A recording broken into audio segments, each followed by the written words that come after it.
అందరికీ నమస్కారం. నేను మీ రాజా. ఈరోజు మన రెసిపీ వచ్చేసి ఆంధ్ర స్పెషల్ కొబ్బరి పులిహోర రెసిపీ చూపిస్తున్నాను అండి. చాలా అంటే చాలా బాగుంటుంది. టేస్ట్ మాత్రం అద్దిరిపోతుంది. పెళ్ళిళ్ళల్లో ఫంక్షన్లలో ఇలాగే చేసి పెడతారు. చాలా బాగుంటుంది.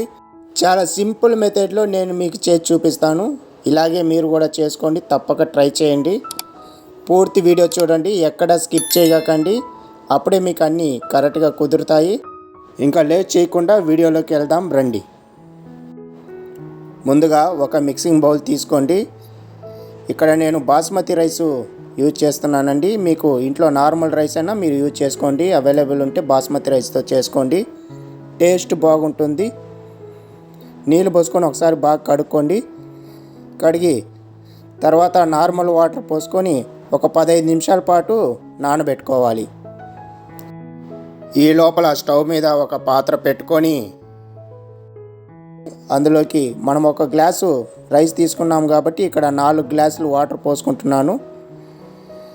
1 tablespoon oil, 3/4 tablespoon salt వేసుకోవాలి. ఎక్కువ వేసుకోకండి, కరెక్ట్గా ఉంటుంది. ఈ వాటర్ అంతా ఒక పొంగు వచ్చేంత వరకు బాయిల్ చేసి పెట్టుకోవాలి. ఈ లోపల మనము పేస్ట్ అనేది రెడీ చేసుకుందాం. ఇక్కడ చిన్న మిక్సీ జార్ తీసుకోండి. ఒక అరచిప్ప నేను కొబ్బరి తీసుకుంటున్నాను, తోలు ఒలిచింది.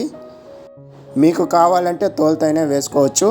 ఇక్కడ నేను 4-5 పచ్చిమిరకాయలు తీసుకున్నాను కారానికి తగ్గట్టుగా. అరచెయ్యంత కొత్తిమీర తీసుకుంటున్నాను. ఒక 2 రెమ్మలు కరివేపాకు తీసుకున్నాను. ఇందులోకి జీలకర్ర వచ్చేసి ఒక 1/2 టీ స్పూన్ వేసుకుంటున్నాను.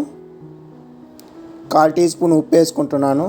1/4 కప్పు వాటర్ పోసుకొని మెత్తగా ఫైన్ పేస్ట్ చేసి పెట్టుకోవాలి. నేను చూపిస్తాను చూడండి. ఈ విధంగా ఫైన్ పేస్ట్ చేసి పెట్టుకోవాలి. ఇప్పుడు మనము వాటర్ చెక్ చేసుకుందాం. బాగా బాయిల్ అయ్యాయి వాటరు. ఇప్పుడు వచ్చేసి నానబెట్టుకున్నట్టు రైస్ని ఇందులో వేసుకొని ఒకసారి అలా కలుపుకొని 7-8 నిమిషాల పాటు కుక్ చేసుకోవాలండి. ఈ లోపల మనం తాలింపు పెట్టుకుందాం. స్టవ్ మీద ఒక కడాయి పెట్టుకొని 3 టేబుల్ స్పూన్ ఆయిల్ పోసుకొని ఇక్కడ నేను పల్లీలు వచ్చేసి 1/2 కప్పు తీసుకుంటున్నాను. వేరుశనగలు 1/2 కప్పు. లైట్ బ్రౌనిష్ కలర్ వస్తే చాలండి, ఎక్కువగా వేగాల్సిన అవసరం లేదు. ఇందులోకి నేను వచ్చేసి జీడిపప్పులు తీసుకుంటున్నాను. ఒక 10 జీడిపప్పులు తీసుకున్నాను. మీకు అవైలబుల్ ఉంటే తీసుకోండి, లేదంటే స్కిప్ చేసుకోండి. ఇవి వేసుకుంటే చాలా బాగుంటాయి టేస్టు. ఒక 30 సెకండ్లు వేయించుకుంటే సరిపోతుంది. ఇలా వేయించుకున్నాక ఒక ప్లేట్లోకి షిఫ్ట్ చేసుకొని అదే ఆయిల్లో 1 టీ స్పూన్ శనగపప్పు, 1 టీ స్పూన్ ఉద్దిపప్పు, ఒక 1/2 టీ స్పూన్ ఆవాలు, ఒక 1/2 టీ స్పూన్ జీలకర్ర, 2 ఎండుమిరపకాయలు, కొంచెం కరివేపాకు, 2 రెమ్మలు. ఇప్పుడు ఇవన్నీ వేసుకొని ఒక 30 సెకండ్లు అలా వేయించుకుంటే సరిపోతుంది.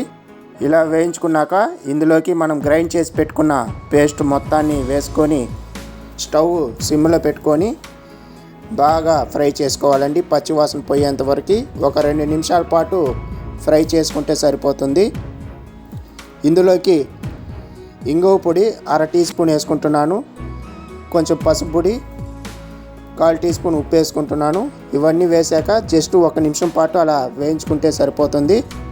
ఇలా వేయించుకున్నాక స్టవ్ ఆఫ్ చేసుకొని పక్కన పెట్టుకోవాలి.